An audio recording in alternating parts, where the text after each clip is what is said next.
Alright, so for this video I just wanted to test out the Necromancer using summons with the Act 5 Barbarian. In addition to that, I also wanted to test out the Act 5 Barbarian just by himself without the summons, doing regular like PVM situations. So at first, these first two clips are just me showcasing like what it could be like if you've got like maxed out summon Necromancer. I wasn't even using Corpse Explosion or anything. I was just testing the strength of all the summons combined with the Act 5 Mercenary. One thing that I actually noticed was the Act 5 Mercenary kills a lot faster than a lot of the summons, but it might actually benefit you to have less summons than more, because they actually body block the Mercenary. So if you have too many summons, or you teleport and the Mercenary doesn't happen to get to the enemy first, sometimes I see him in the back of a crowd like he's waiting outside the club. I definitely think having a big crowd though would be better for the sake of doing Ubers or something like that, and then the moment one single enemy body drops, Corpse Explosion is just going to do so much work for you. It's really going to make Ubers really easy if you had all this particular gear that I was testing with. And if you had a level 98 Frenzy Mercenary. I think if I was using Corpse Explode as well as Revives, I would be able to possibly clear Ubers with just the Mercenary, but then I would be using other stuff other than just like spells and potions on him. You could definitely clear Ubers really easily, and this might actually be the new meta for Summoner Necromancers in terms of the Mercenary. Same thing for Summoner Druids. Possibly the new meta Mercenary, if you can have a Last Wish on one hand and then, you know, maybe a Lawbringer on the other hand, or maybe a Grief on the other hand if you want him to do damage. You know, there's a lot of options. Lawbringer would actually be pretty good on a Summoner Druid because you're not going to have those spells on demand the same way that you do on a Necromancer. So overall, before I leave you just with this gameplay, I think that this new Act 5 Frenzy Mercenary is not overpowered. I think he's basically a good assistance for a Summoner Necromancer who just wants to summon and then do Corpse Explode. And it's basically essentially a buff for the Summoner Necro, in my opinion. What do you guys think? For the rest of the video, it's just gameplay of me allowing the Act 5 Frenzy Barbarian Mercenary to solo Diablo as well as Baal. Everybody have a great day. One more thing you have to keep in mind is that the gear that I've showcased this Mercenary with, as well as the Amazon on the previous video that did pretty well in terms of viewership, all of this gear that I'm showcasing is like extreme best case scenarios that most players will never even get in their whole time of playing this game.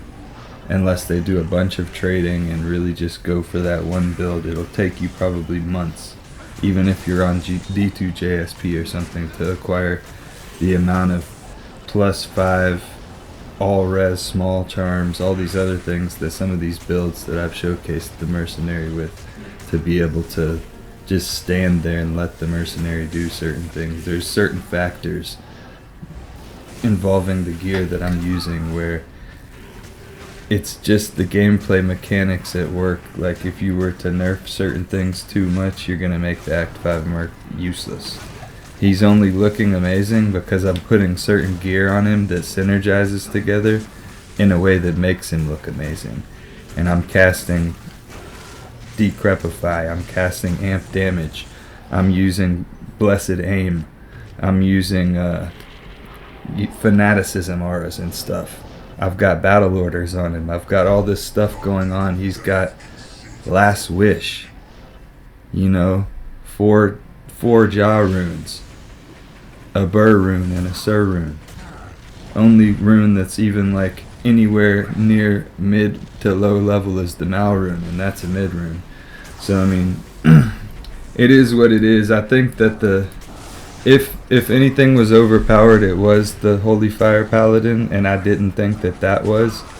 But this is nowhere near I mean, that you could just run around in cows and everything would drop. This is nowhere near that level.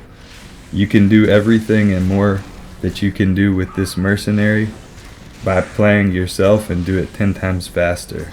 If they were to lower the level of his frenzy, or if they were to nerf something about the Act 5 frenzy mercenary too much, basically what would happen is, unless you have top tier gear, he's going to be useless. Like, as he stands currently, you could use budget gear and get along pretty well. But if you don't, if it got nerfed for your Nightmare playthrough, for your Hell playthrough, with your Act 5 Frenzy Mercenary, he's gonna just get crushed if he doesn't have really good twinked gear while you're leveling up and stuff. So that's why I don't think he needs a nerf. I think, you know, this makes up for the fact that he doesn't have auras. He's got pretty decent AI. He's got pretty decent frenzy and all that stuff. So now he's a good option to go with, even if you're playing a melee character during your playthrough, because he'll be pretty good. You give him 2 blood letters or something like that, or you give him like a blood letter and something with some crushing glow on it or something. That's really going to help you out. If he's nerfed too much, he's not going to help you out. But then again, some people will say, well, they don't need that help. But if he's nerfed too much, it's going to lower the viability and the range of options and everything like that, and there's only going to be so many choices that you can go with if he gets nerfed too much. So I think, to the devs or to anybody watching this who thinks that he does need to get nerfed, I would say be very, very careful with how much that you decide to nerf him, because you could ruin a good thing very easily by pushing something, turning that knob just a little bit too far to the left.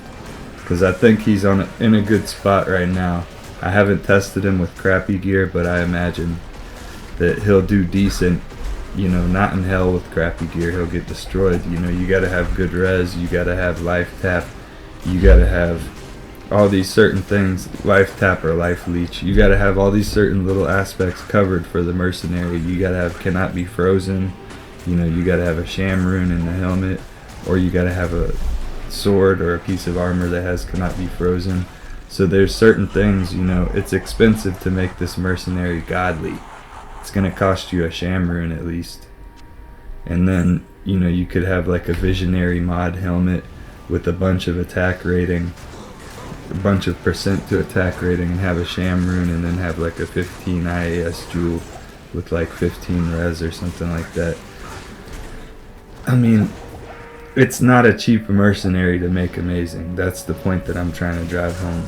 I'll be the first to admit that I try to showcase extreme cases for the sake of making a sensationalized YouTube video that can get views and drive views to my channel and improve my personal situation.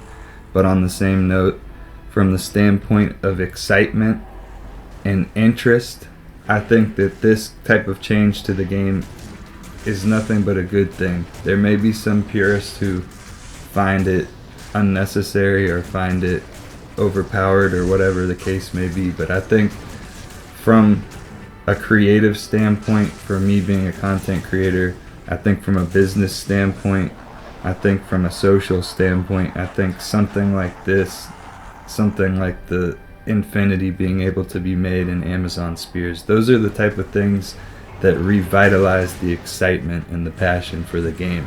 Same thing like a new ladder coming. All these certain types of things are the type of things that create hype.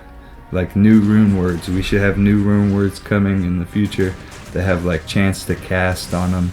You know, just cool stuff that work with everything that's already within the game that we can use, and just really make the most of this beautiful canvas that we've got.